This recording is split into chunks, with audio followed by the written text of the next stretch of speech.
ஓய் குயில்களே, உங்களுக்கு போட்டியாக ஒருத்தி வந்துவிட்டாள்.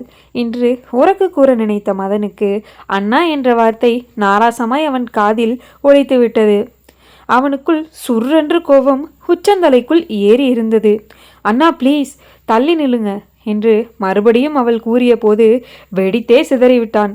யாரடி உனக்கு அண்ணன்? அப்படியே பல்லாருன்னு விட்டேன்னு வச்சுக்கோ, அவ்வளோதான். நான் என்ன தப்பு பண்ணேன், எதுக்கு திட்டுறீங்க என்று கண் கலங்கியவாறே அவள் கேட்டாள். பாவம், அந்த 18 வயது மங்கைக்கு கல்லூரியின் முதல் நாளன்று யாரென்றே தெரியாத ஒருவனிடம் திட்டு வாங்கியது அதிர்ச்சியையும் சிறிது கலக்கத்தையும் உண்டாக்கிவிட்டது. நீ ஒரு வெங்காயமும் பண்ணலை, எல்லாம் என் தப்பு தான்.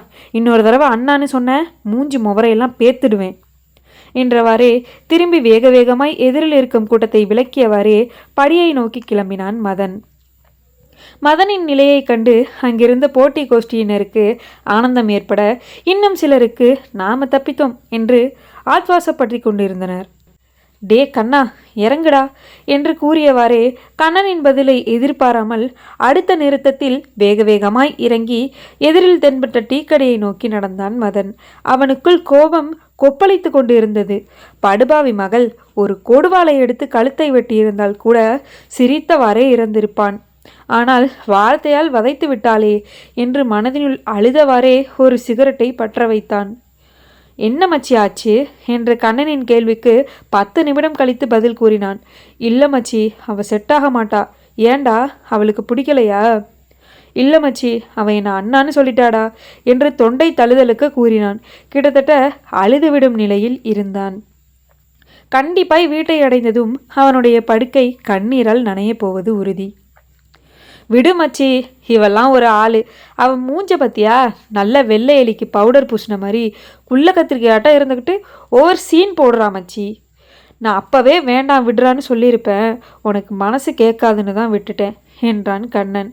அப்போதைய வார்த்தைகள் ஓரளவு மதனுக்கு ஆறுதலாக இருந்திருக்கும். அடுத்த பேருந்து வந்த பின் அதில் ஏறிய மதனுக்கு வீட்டை சென்றடையும் நேரமெல்லாம் முழு கவனமும் அவள் அண்ணா என்று கூறிய அந்த ஒரு வினாடியில் மாத்திரமே இருந்தது. சே, நாம் இன்னைக்கு அவகிட்ட போயிருக்கவே கூடாது, அவசரப்பட்டுட்டோம். அவன் மட்டும் என்ன செய்வா? முன்ன பின்ன தெரியாத ஒரு பையனை அண்ணான்னு சொல்லாமல் மாமா நான் சொல்லுவா? அவன் மேலே தப்பு இல்லை, அவளும் காலையில் நல்லா பார்த்தாளே, அப்புறம் எதுக்கு அண்ணான்னு சொல்லியிருப்பா? ஒருவேளை என்ன பிடிக்கலையோ? எல்லாத்துக்கும் காரணம் எங்கள் அப்பா தான். அவர் மாதிரியே என்னோட தலையும் கொஞ்சம் வழுக்கையாக இருக்கிறதால தான் அவளுக்கு நம்மளை பிடிக்கல. இது போன்று ஏதேதோ நினைத்து கொண்டே வீட்டை அடைந்தான். மற்ற நாட்களில் வீட்டினுள் எல்லாரையும் சிரிக்க வைத்து கொண்டிருந்தவன் அன்றைய தினம் மௌனமாய் தன்னுடைய அறையனில் முடங்கி கிடந்தான். இது மாதிரியான துன்பகர தினம் ஒரு நாளும் அவனுக்கு இருந்ததில்லை. ஆனால் ஒன்றை மட்டும் உறுதியாய் மனதினுள் விதைத்து கொண்டான். வாழ்வு அவளோடுதான். அடுத்த நாள் மீண்டும் வேக வேகமாய் கிளம்பி அவள் பயணிக்கும் அதே பேருந்தில் ஏறினான். நேற்றைய தினம் அவள் மட்டும் அப்படி அவனை அழைக்காமல் இருந்திருந்தால் அவளின் வீடு வரை சென்றிருப்பான். அவனுக்கென்று கடைசி படியில் சிறிது இடம் விட்டு வாத்தல என்ற ஜூனியர் மாணவர்களின் மரியாதையை கண்டுகொள்ளாமல் உள்ளே நுழைந்தான். எப்போதும் கடைசி படியில் மட்டுமே பயணிப்பவன் முதல் முறையாய் உள்ளே நுழைவது கண்டக்டர் உட்பட அவனை அறிந்த அனைவருக்கும் ஆச்சரியத்தை ஏற்படுத்தியிருந்தது. அவளை பார்த்ததும் பல கால்களை மிதித்து சிலரை தள்ளியவாறே உள்ளே நுழைந்தான். அவள் நின்று கொண்டிருந்த இடத்தை அடுத்த ஒரு நிமிடத்தில் அடைந்தான். நேற்று அவளை சைட்டடித்து கொண்டிருந்த அதே முகங்கள் இன்னும் தத்தம் இடத்தில் தென்பட்டன. இன்றைய தினம் வெள்ளை நிற சுடிதார், ஆனால் மெல்லிய நீல நிற பூக்களுக்குள் தனது அங்கத்தை மறைத்திருந்தாள். ஆனால் நேற்று பார்த்திருந்த பொலிவான முகம் அவனுக்கு காட்சி அளிக்கவில்லை. மாறாய் இரவு முழுதும் துயில் கொள்ளாத கலையிழந்த முகம்தான் காணப்பட்டது. நேற்றைய சிரிப்பொலி இன்று அவளிடம் இல்லை. அவளுடைய தோழிகள் மாத்திரம் ஜாலியாய் கதையடித்து கொண்டிருந்தார்கள். அவர்களுக்குள் பெரும்பாலான பேச்சுகள் தங்களை எவனவன் எப்படியெல்லாம் சைட்டடிக்கிறார்கள் என்பதை பற்றியே இருந்தது. கண்ணன் கல்லூரிக்கு கிளம்ப இன்னும் 1 மணி நேரம் ஆகிவிடும் என்பதால் மதன் அவன் இல்லாமல் சோலோவாய் அவளை நெருங்கினான். அப்புறம் எந்த காலேஜ் நீங்களாம் என்றவாறே அவளின் தோழிகளை பார்த்து கேட்டான் மதன்.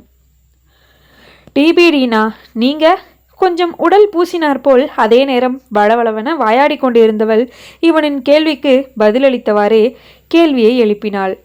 நான் சென்ட்ரல் பாலிடெக்னிக். என்ன டிபார்ட்மெண்ட்? நாங்கள் 4 பேரும் சிஎஸ், இவன் மட்டும் இசிஇ என்றாள் அவள். தன் மனதுக்கு பிடித்தவள் தான் நினைத்தவாறே கம்ப்யூட்டர் சயின்ஸ் எடுத்திருப்பது அவனுக்கு ஆச்சரியத்தை அளிக்கவில்லை. இளங்கலையா நீங்க? ஆமாங்கண்ணா. எப்படி கண்டுபிடிச்சிங்க? லென்ஸ் வச்சு கண்டுபிடிச்சேன். அண்ணா சும்மா ஓட்டாதீங்க. நீங்கள் என்ன காரா பைக்கா ஓட்டுறதுக்கு? ஹலோ, நாங்கள் ஓட்டினா நீங்கள் தாங்க மாட்டீங்க. நான் ரெடிப்பா, நல்லா ஓட்டுங்க. பின் மொக்கையாய் தொடர்ந்த உரையாடல்கள் ஜாலியாய் மாற துவங்கியது.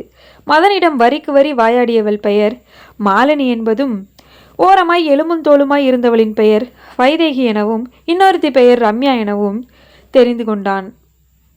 பதிலுக்கு இவனின் பெயரையும் அவர்கள் தெரிந்து கொண்டார்கள். இவர்களின் பேச்சை முயற்சியின்றி கேட்பது போலிருந்த அவள் தன்னிடம் இவன் பேச மாட்டானா என்பது போல் சிறிது ஏக்கத்துடன் பார்த்தாள்.